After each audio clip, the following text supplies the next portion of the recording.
манай энэ бүтээлч залуу хүн пэйжээс ингээд зурвалжин зохион байгуулж байгаа. Нэгдсэн үндэсний байгууллагын доктортой хөгжил 2030 зурвал ихтгэлийн маань одоо энэ 3 дахь ихтгэл нь өнөөдөр тавигдах гэж байна. Тэгээ өнөөдөр манай ихтгэлийг манай бидний урилгыг хүлээн авч хүрэлцүүлсэн жаргалахтаа маш их баярлалаа. Жаргалах болохоор Монгол Улсын их сургуулийн эдийн засгийн мэргэжлээ төгсөөд төгссөн цагаас хойш ялангуяа Монголын одоо тэргүүлэх хөдөө аж ахуйн компанилах гацуурт компани яг хөдөө аж ахуйн асуудлаар ирсэн цагтлаар нийтдээ 15 жил ажилласан. Тэр хөдөө аж ахуйн асуудлуудыг одоо энэ Монголд инновац, хүчний аюулгүй байдал энэ чиглэлүүдээр бол одоо Монголын тэргүүлэх зэрэг хөгжилтөн байгаамаа. Тэгээд биднэрт одоо нэгдсэн үндэсний байгууллагын зүгээс тавьж байгаа хүчний аюулгүй байдлын тар зэгцтэй мэдээллийг одоо их богино хугацаанд багтааж ингэж өгч ойлгуулна гэж найдаж байна. За цуврал лекцийн дагуу одоо нэгдсэн үндэсний байгууллагын доктортой хөгжлийн зорилгууд гарсан энэ 2030 хүртэл. Энэ дээр бол ерөөсөө 3 гол асуудлыг шийднэ гэж явсан. Нэгдүгээрт нь болохоор ядуурлыг бууруулах, хоёрт нь нийгмийн тэгш бус шудраг ус байдлыг арилгах, гуравт нь энэ цагуурын өөрчлөлтийг одоо яаж багасгах вэ? Энэ 3 чиглэл дээр нийтдээ 17 зорилтыг тавьсан байна. Хоёр дахь гол зорилтын талаар би одоо та бүхэнд танилцуулах гэж байна. Энэ талаар ер нь манай Монгол улсын хувьд ямар байдгийг, дэлхийн хэмжээнд ямар хэмжээнд явагдаж байгаа гэдэг дээр. За энэ хоёр дахь зорилтыг бол товчоор тодорхойлох юм бол юу гэж тодорхойлох вэ гэхээр энэ өсгөлөнг арилгах, тэгээд хүнсний аюулгүй байдлыг хангах, доктортой хөдөө аж ахуйг хөгжүүлэх гэсэн юм зорилт байгаа хоёр дахь зорилт. Энэ дээр би хүнсний аюулгүй байдал гэдгийг одоо голлож авч үзнэ. Мөн хөдөө аж ахуйн чиглэлээр цаашаа Монгол улс ямар бодлого барьж явах вэ? Яаж хөгжих вэ? Энэ дээр залуучууд юу анхаарах вэ гэдэг дээр. За хүнсний аюулгүй байдал гэдэг одоо ихээр бас хүмүүс цөөхөн ирсэн байна. Би бас гайхаж байна. Яагаад ингэж цөөхөн хүн ирэв? Нэг талаас нь юу талаас нь бодсон байх л та би бол одоо энэ хүнсний бүтээгдэхүүний одоо эрүүл ах уу тэр өвчин үүсгэгч янз бүрийн тэр нэм бактери байна уу одоо тийм бичил биетэн байна уу тэр талаас нь нөгөө хүнсний аюулгүй байдлаа бодоод байгаа байхгүй. Тэр хүнсний аюулгүй байдлыг олоосаа ингээс судлаад үзэхээр манай улсын хэмжээнд ч гэсэн буруу ойлголттой байдаг юм лээ. Энийг би одоо яг энгийн өнгөөр ингээд тайлбарлах. За хүнсний аюулгүй байдал гэдэг маань үндсэндээ одоо англиар бол food security гэж явж байгаа. Тэгэхээр манайхан одоо энэ янз бүрийн судалгааны материалуудыг ингээ харахаар food safety гэж ойлгоод байгаа. Тэгэхээр энэ food security safety хоёр бол хоёр өөр ойлголт байна. Энэ зурган дээр одоо харагдаж байна л да. Жишээлх юм бол одоо энэ за хүнсний аюулгүй байдал гэхээр энд одоо юу нь орж ирэх вэ гэхээр хүнсний одоо хангамж одоо энэ хүнсний бүтээгдэхүүний бэлэн байдал хангамж те тэгээд тэр хүнсний бүтээгдэхүүнийг одоо тэр тухайн хэрэглэгч худалдаж авах тийм санхүүгийн боломж байна уу те эдийн засгийн чадвар байна уу тэр мөрийг бүгдийг ингэж гаргаж ирж байгаа байхгүй. Хүнсний нөгөө food safety гэдэг маань юу болох вэ гэхээр хүнсний бүтээгдэхүүний аюулгүй байдал болчихж байгаа. Ийм ялгаатай юм байгаад байгаа юм. Тэгэхээр энэ дээр бол энэ ойлголтын дээр голлоод өнөөдрийн хувьд бол би энэ хүнсний аюулгүй байдал food security гэдгийг одоо Монгол улсын хэмжээнд яаж авч явах вэ? Энэ талаар тодорхой өөрийнхөө санал бодлыг солилцъя гэж бодсон юм аа.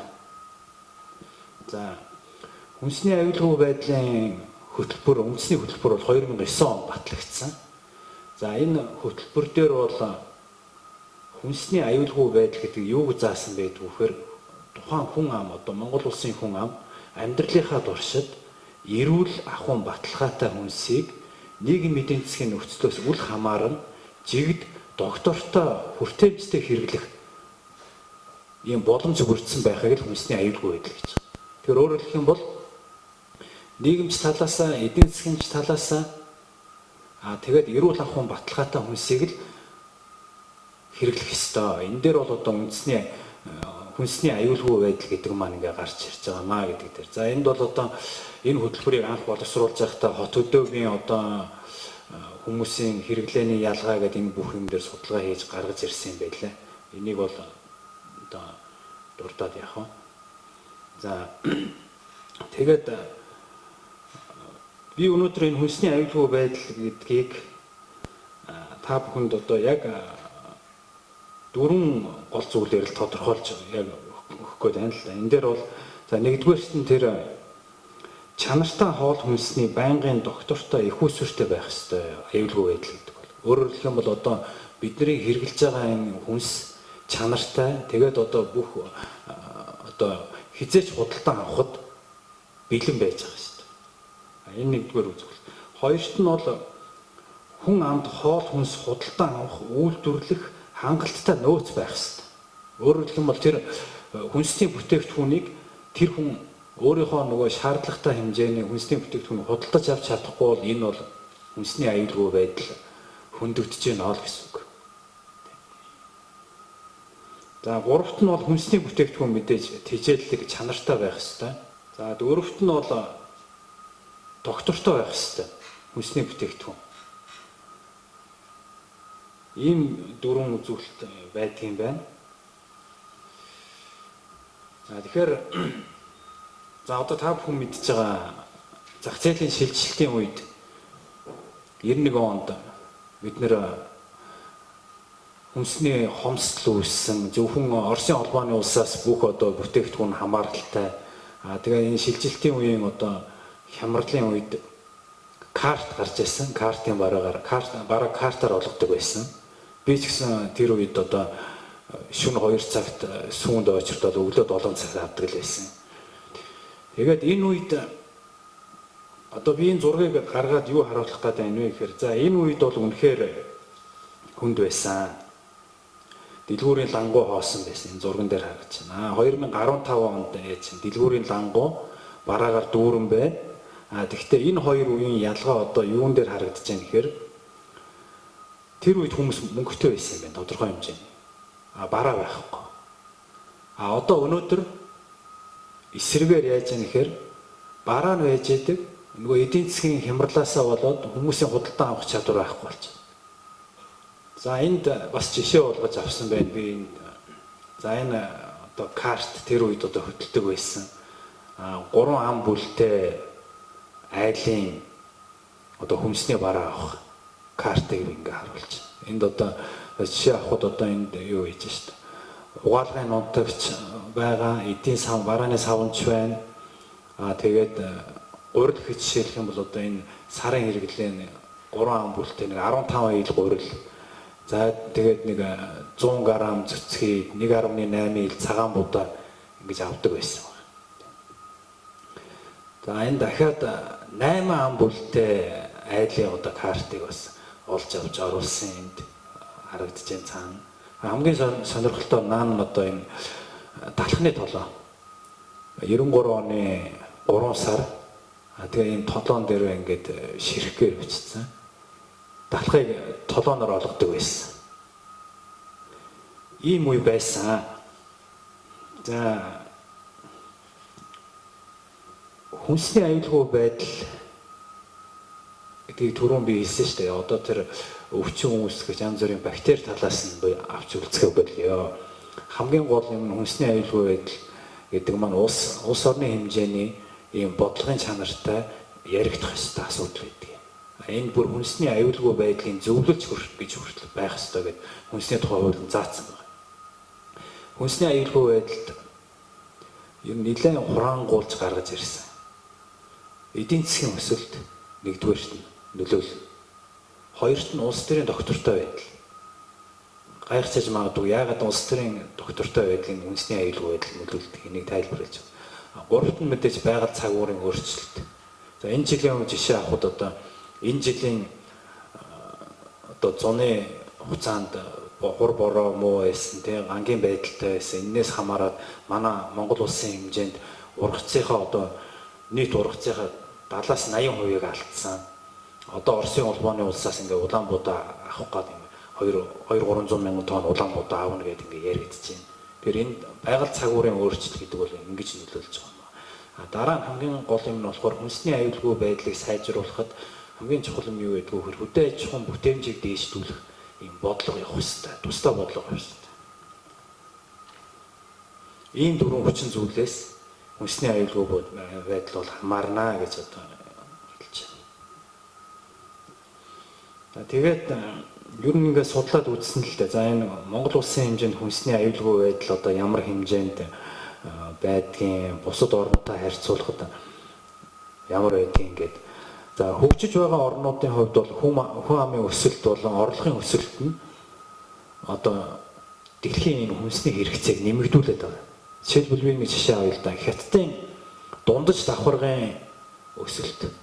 Хятадын одоо дундаж давхаргын хүн амын орлого нь нэмэгдэж байна, тоо хэмжээ нь нэмэгдэж байна. Тэгээ эндээсээ олж нэг хүнсний эрэлт бол маш ихсэж байгаа. Тэр үүднээс одоо энэ жилээс манахаас ингэж их хэмжээний махаун гэж ингэ санал болгож оруулж ирнэ гэдэг бол орлогын хэмжээ нэмэгдээд ирэхээр нөгөө цагаан будаач юм үр тарианыхаа ямиг хэрэглэх нь багасчдаг. Тэгээд мах жимс тийм өндөр хэрэглээр үгүй яваад идэх учраас хэрэглээ нь өсөд байгаа. Дээр нь одоо сая гарлаа шүү дээ. Тэр хятадууд одоо нэг хүүхдийн бодлогоо боллоо. Одоо хоёр хүүхдийн бодлого гаргадаг бодлого барьж байна гэдэг. Энэ нь бол бас л энэ хүнсний бүтээгдэхүүний одоо цаашдын хэрэглээ тийм одоо энэ юмд бол их нөлөөлж байгаа зүйлт байгаа. Нэг талаасаа энийг бид нэр зөв ашиглах юм бол манай хөдөө аж ахуйн зөвхөн хятадын хүнсний бүтээгдэхүүний тодорхой хэмжээг нийлүүлээд хөл дээр босох боломж бол байгаа маань. За урт хугацааны доктортой хөгжилд бол мэдээж хүнсний аюулгүй байдал хамгийн чухал. За энэ дээр жишээ хэлэхэд бол за мэдээж одоо хангалттай одоо хоол тэжээл иддэг тийм өөрт шаардлагатай гэх халуураа сайн бүрдүүлж авч явдаг хүн бол бүтээмж өндөр байна. Бүтээмж өндөр байна гэдэг нь тэр тодорхой хэмжээгээр ажлын чадвартай ажил хийж чаддаг байна гэсэн үг. Тэгээ энэ чинь эргээд эдийн засгийн өсөлтөнд нөлөөлж байгаа жишээтэй байна. За хүнсний тухай хуулинд бол ингээд дөрвөн чиглэлээр заагдсан байгаа. Хүнсний аюулгүй байдал гэдэг дээр. Тэгэхээр энэ дээр бол бидний түрүүний хэлсэн нэг л заалт энд ерөөсөй байхгүй байгаа даа. Ягаад гэвэл за хүнсний бүтээгдэхүүн доктортой хүртээмжтэй байна гэдэг нь одоо нийлүүлэлт нь бол хангалттай байна гэсэн. За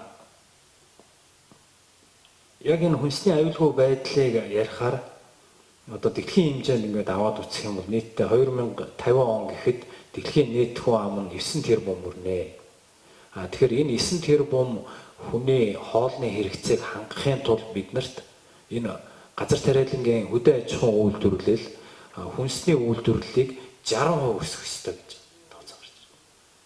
Тэгэхээр өөрөөр хэлбэл бид нар тэр тариа тарьж байгаа одоо тэр мал малж байгаа бэлчээрийн талбайг нь бид нар өсгөж чадахгүй. Энэ бол тогтмол.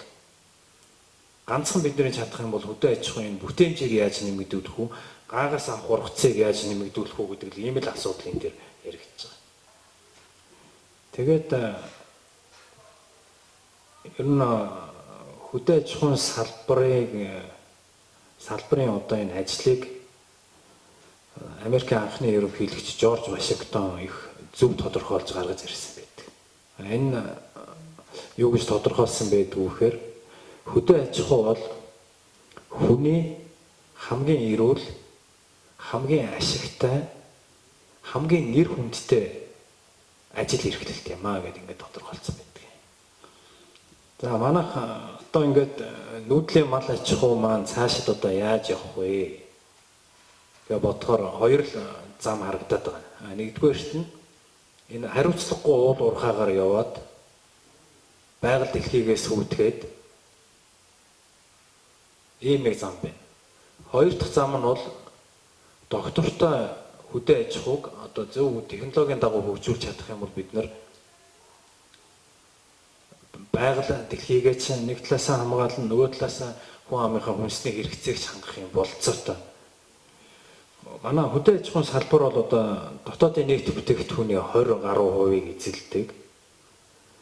Тэгээ хүн амын хүнсний хангамж одоо түүхэн эдийн гол тулгуур болсон юм салбар байдаг. Тэгэхээр энэ дээр одоо энэ зурган дээр би жишээ нь юу харуулах гэж зорьсон гэхээр өнөөдөр яг нөгөө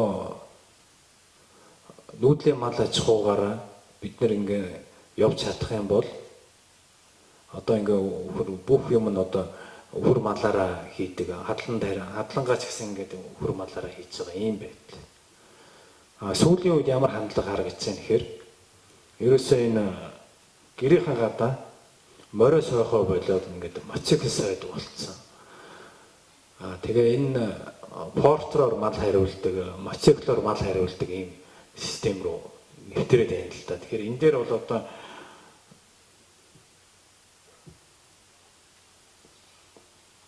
юу гэж тодорхойлох вэ гэхээр ер нь бол нүүдлийн мал аж ахуй бол Монгол уламжлал, ёс заншлаа хадгалж өвлүүлэх тэгээд түрүүн хэлсэн тэр их байгалаа хамгаалах хамгийн чухал амьдралын хэлбэр гэдэг хэлээд байгаа. Тэгэхээр бид нэр энэ нүүдлийн мал аж ахуйгаа яаж авч үлдэх үү гэдгээ бодох хэрэгтэй. Энийг авч үлдэхийн тулд бид нар энд шинжилэл хийх ёстой. Одоо тэр хагас суурин малгаанд нь шилжих ёстой, өвлийн хугацаанд нь малаа бордож тижээдэг байх ёстой. Ягаад тэгэхээр махны нийлүүлэлт нь жишээ хэлээ л да. Махны нийлүүлэлтийг жилийн дөрвөн улирлын турш ингэж тогтмол байж чаддгүй. Энээс болоод нөгөө мах нь хавар унтаа болчихдог. Нөгөө талаас намар нь сайхан тарган өхөр онд ордог. Тэгээ хавар нь дөрвөн хөл дээрээ тогтож чадахгүй. Хаврын нүүр үзэж байгаа шүү дээ. Тэгэхээр энэ ийм байдлаар явах юм бол энэ манай нүүдлийн мал аж ахуйч сүнэн бид нэ одоо манай бидний ч гэсэн одоо 50-60 сая гээд өнгөрөөд байгаа энэ малын томооч ирс буураад явж байгаа юм л да. Тэгэхээр энэ дээр өөр нэг жишээ хэлэх юм бол одоо малчтаас бэлчээрийн татвар, малын хөлийн татвар, янз бүрийн татваруудыг бол одоо авдаггүй. Ерөнхийдөө бол ямар систем үнд үйлчилж явагдаж байна гэхээр нөгөө сонгуульд санал авахын тулд малчтаар ерөөсөөр оролдохгүй, малчтад айл болох таалагдсан юм хийх гэж ингэж сүүлийн хэдэн жил явсан. Энэний хор уршгаар энэ жилийн намар махны үн унсан. Яагаад ингэж яав гэхээр нөгөө нэг талаас малын тоо толгоон өсөлт нь чанар биш тоо толгоон өсөлт нь их болцсон. Нөгөө талаас одоо энэ жил 100 болно. Энэ жилийн зөвхөн тэр 100-ны хэдхэн сар бороо ороогүй байхад л мал нь бэлчээргүй боллоо гэд ингээд байж байгаа нөхцөл. Одоо эргээд малаа нядлаад ингээд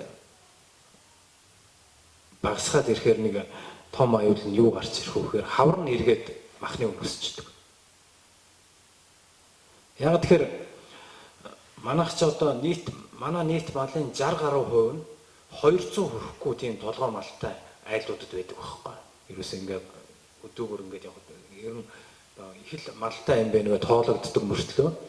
Тэгээ яг очиод мах үлтгэл ингээд яваад очиод авъя гэхээр нэг айлаас нэг хэдхэн 90 хон ямаа ч юм ингээд гараад явцдаг. Бус нь дандаа ийм төлөгч юм уу одоо юм ань болоод хуурчдаг. Эсвэл хуруу болоод хуурчдаг байж идэг. Нийлүүлэлт нь бол нэг талаасаа болохгүй байдаг. Нөгөө талаасаа миний түрүүний хэлсэн энэ малаа ерөнхийдөө маллахгүй байна. Энэ хагас суурин малгаанд оруулах ёстой гэдэг энэ зарчим дээр л би яриад байгаа юм л да. Тэгээд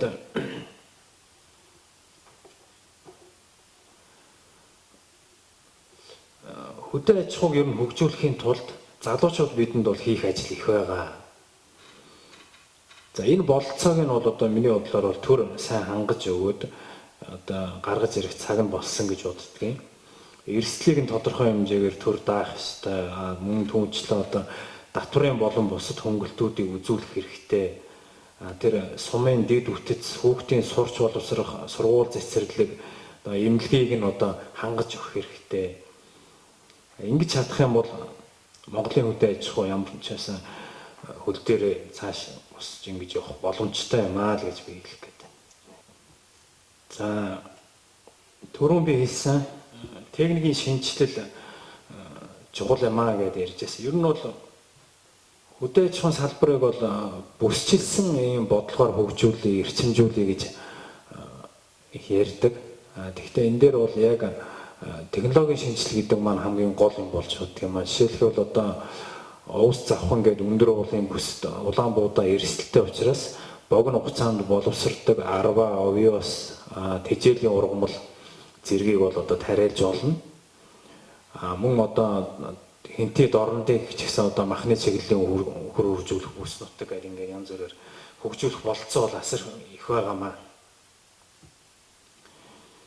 За үндэсний аюулгүй байдал дээр хамгийн бас нэг гол чухал юм юу гэдгийг вэхээр энэ одоо сүүлийн үед дэлхийн хүн амын өсөлт одоо бусад хүчин зүйлээс нөлөөлөд хүнснийхээ аюулгүй байдлыг тухайн орон хангахын тулд бусад орнуудын одоо газрыг одоо нэг бол одоо янз бүрийн байдлаар авч байгаа юм л да, гэрээ хийгээд авч ийн, лизинг түрээсээр авч ийн, ингэж авдаг болсон. Энд дээр би хит хитэн жишээ хэлье. Хамгийн том дэлхийд одоо сүүлийн 10 жилд явагдсан хамгийн том газрын 8-нууд байгаа. Энэ жишээлбэл Бразил гэхэд Мозамбик улсаас 6 сая га газар авч ирсэн. Энэ болохоор буурцаг Эрдэнэ шиш тарина гэдэг 2011 онд гэрээгээр авч ирсэн. Дараагийн нэг том газрын 8 нь ямар 8 явж ирсэн бэ гэхээр Өмнө Солонгосын Дэв компани Мадагаскар улсаас 1.3 сая га авч ирсэн. Тухайн үед энэ 1.3 сая га энэ Мадагаскар улсын өөрийнх нь нийт газар нутгийн тал хувьтай тэнцэхээр том газар авч ирсэн. Тэгээд 8 онд гэрээ юм хийгдээд 9 онд ард түмний эсэргүүцэл гараад, бослог гараад засгийн газрын ард түмэн унгаагаад тэгээд энэ өөрсдийнхөө газрыг эргүүлж авч үлдчихсэн. Гэх мэтчлэн ингээд том юм газрын 8-нууд ингээд явагддаг байсан юм аа.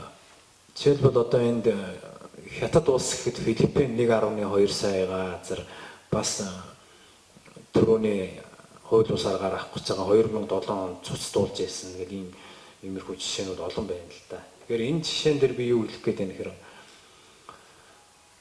Монголын одоо яг газар нутгийн хэмжээнд Монгол улсын хэмжээнд газар тариалангийн талбайд дархалтыг одоо энд харуулсан байж байна. Энэ дархалтыг ерөнхийд нь харах юм бол за мэдээч дархан сэлэнгийн бүс нутаг хамгийн их газар тариалангийн талбайтай төвлөрөлттэй. Тэгэхдээ ер нь бол бүх аймагуудад тодорхой хэмжээгээр газар тариалангийн талбай байгаад байгаамаа.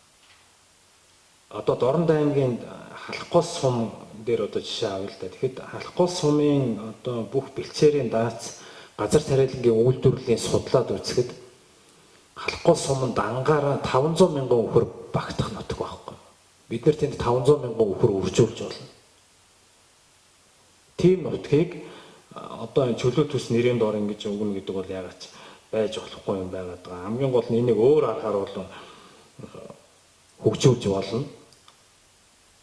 Жишээлбэл одоо хэлийн бомтуудын чөлөөтэй болгоод нээж өгөө тэрүүгээр нь одоо газар тариалангийн болон мал аж ахуйн бүх бүтээгдэхүүн гардаг ийм байдлаар хөгжүүлвэл боломжтой харагдаад байна.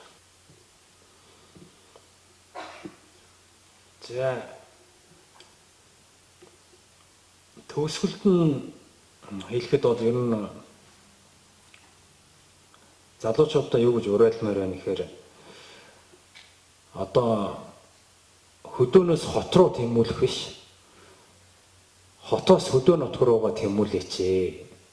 Тэнд бол хөдөө бол илүү их сайхан амьдрах боломж, илүү ихийг бүтээх боломж байна.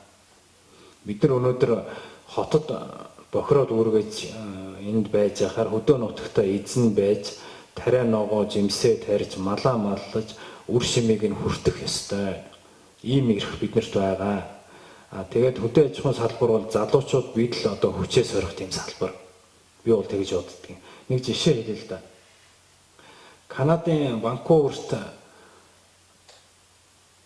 яг хотод төв хотод нь амьдардаг нэг залуу байдгийн өөрөө нэгтлэнгийн мэрэгчлэлтэй тэгээд төвдөө ажилладаг. Хөдөө фермтэй. Тэгээд зун нь очиод тариагаа тарьцдаг. Хавар нь очиод тариагаа тариад, зун нь очиод зэрлэг ургамлаа устгаад намар нэг бас нэг хэд хоног очиод тариагаа ураагаа авчдаг. Ерөөсөө ийм л болцсон шүү дээ үдээ аж ахуй. Тэгэхээр энэ үдээ аж ахуйн хөгжил, энэ шин технологи, шин техникээ дагаад биднэрт бол одоо удирдлын чанартай ч гэсэн хоттой ажиллаад хөдөө тариагаа тариад малаа маллаад авах болцоо бол ер нь байгаа. Тэгээ нөгөө талаасаа бол ер нь бид Монгол орноо эзэнтэй юм шиг байлах хэрэгтэй л гэж би эцэст нь хэлээ. Тэгээд асуухан байвал хариулъя.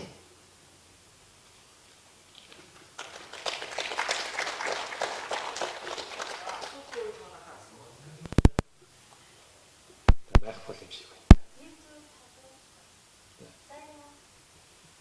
За энд ийм байгаа.